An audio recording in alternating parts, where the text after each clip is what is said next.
పండుగ. ఏ పండుగ ఇది? క్రీస్తును ఆరాధించే పండుగ.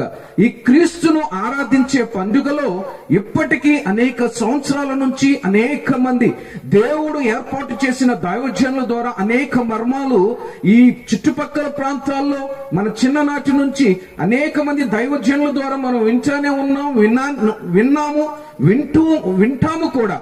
అయితే దేవుడు నా మదిలో ఉంచిన ఒక్క మాట నాకిచ్చిన ఆ 15-20 నిమిషాల్లో మీతో పంచుకోవటానికి ప్రయత్నం చేస్తా.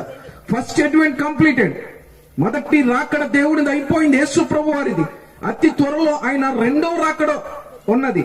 ఆ రాకడ కొరికి నీవు నేను ఎలా సిద్ధపడాలో ఒక్క 2 మాటలు చెప్పేసి నేను ముగిస్తాను.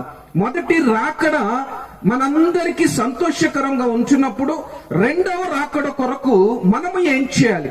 మొదటి రాకడలో ఆయన చేసిన త్యాగమును బట్టి మనము ఎలా సిద్ధపడాలి అనే మాటలు మీతో కొన్ని పంచుకోవటానికి ప్రయత్నం చేస్తా. యెహెజ్కేలు గ్రంథము 38వ అధ్యాయం. యెహెజ్కేలు గ్రంథము 38వ అధ్యాయం 7వ వచనం. యెహెజ్కేలు గ్రంథం 38వ అధ్యాయం 7వ వచనం.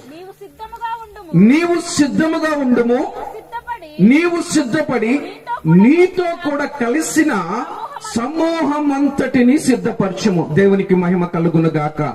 నా దేవుడు ఏమంటున్నాడంటే, మన దేవుడు ఏమంటున్నాడంటే, మనందరితో కూడా ఈ యొక్క క్రిస్మస్, సెమీ క్రిస్మస్ సెలబ్రేషన్స్ లో మనందరితో కూడా ఒక మాట అంటున్నాడు. ఆయన అతి త్వరలో రానయ్యున్నాడు. ఎవరు? యేసు ప్రభు వారు అతి త్వరలో రానయ్యున్నాడు.